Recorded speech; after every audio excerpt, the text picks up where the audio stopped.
இந்த ஐபிஓல இன்வெஸ்ட் பண்றனால என்னென்ன ரிஸ்க்லாம் இருக்கு? ஏன் டைரக்ட்டாவே ரிஸ்க் வந்துட்டோம் அப்புட்னா, இது வந்து ஷேர் மார்க்கெட். ஷேர் மார்க்கெட்ல எந்த ஸ்டாக்க பிக் பண்றதுக்கு எவ்வளோ முக்கியமோ, அதே மாரி எந்த ஸ்டாக்க அவாய்ட் பண்ணலாம். அதுவும் ரொம்ப முக்கியம். ஸோ, அதனால ஃபர்ஸ்ட் வந்து நம்ம ரிஸ்க் நம்ம பார்த்துட்டோம் அப்புட்னா, இது நம்மளுக்கு இன்வெஸ்ட் பண்ணதுக்கு கரெக்ட்டா இருக்குமா? இல்ல கரெக்ட்டா வராதா? அப்படின்னு சொல்லி ஃபர்ஸ்ட்டே ஒரு ஐடியாஸ் கிடைக்கும். ஸோ, அதனால ரிஸ்க் என்னலாம் இருக்குன்னு பார்க்கலாம். ஃபர்ஸ்ட் என்ன ரிஸ்க்னா, ஓவர் வேல்யூவேஷன். இப்போ வந்து டெக்னாலஜி வந்து ரொம்பவே வந்து இம்ப்ரூவைஸ் ஆயிடுச்சு.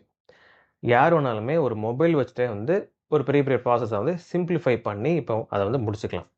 அப்படின்னு வரும்போது, இந்த கம்பெனி புது கம்பெனினால அவங்க வந்து என்ன பண்ணுவாங்கன்னா, அட்வர்டைஸ்மென்ட் பண்றது, அப்புறம் வந்து மார்க்கெட்டிங் இந்த மாரி ப்ராசஸ்லாம் இன்வால்வ் ஆகும்போது, நார்மலா அதோட பிரைஸ் வந்து ரூ. 100 தான் இருந்தாலுமே, இப்படி மார்க்கெட்டிங் அந்த மாரி பண்றனால, அப்புறம் வந்து நம்மகிட்டயே ஒரு மொபைல் இருந்தாலே போதும், நெறைய பேர் வந்து முன் வந்து ஈஸியா வாங்கிக்கலாம். ஸோ, அதனால என்ன ஆகும்னா, ஆட்டோமேட்டிக்காவே இந்த ஸ்டாக் வேல்யூ வந்து ஓவர் வேல்யூ ஆயிரும். அது ரூ. 100 தான் இதோட ஆக்சுவல் மதிப்பே. பட் ரூ. 150 வந்து ஓவர் வேல்யூ ஆயி காமிக்கும். எப்பவுமே ஸ்டாக்ஸ் வந்து அண்டர் வேல்யூல இருந்தா தான் நம்ம வந்து அதில லாபம் பார்க்க முடியும். இது வந்து ஒரு ரிஸ்க். ஓவர் வேல்யூவேஷன் இதான் வந்து ஃபர்ஸ்ட் ஒரு காமனான ஒரு ரிஸ்க். அப்புறம் வந்து நோ அலாட்மென்ட். நம்ம ஏற்கனவே சொன்ன மாரி ஐபிஓ இந்த ஐபிஓ வாங்கணும் அப்டின்னா, எக்கச்சக்க பேர் முன் வருவாங்க.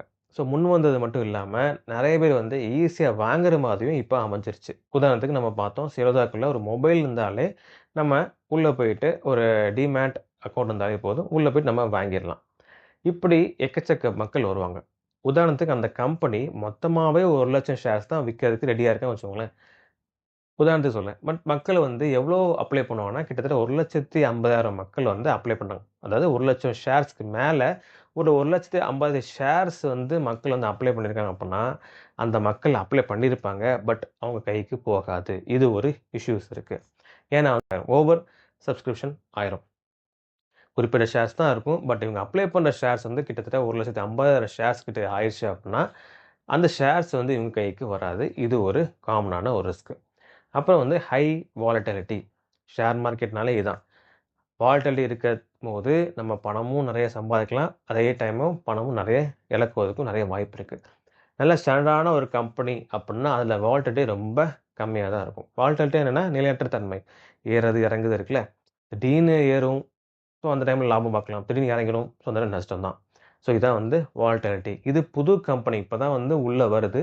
அதனால மக்கள் வந்து ஓகே நல்லபடியா இருக்கும்னு சொல்லி நம்பி நெறைய பேர் போடுவாங்க. அப்போ பணம் இன்க்ரீஸ்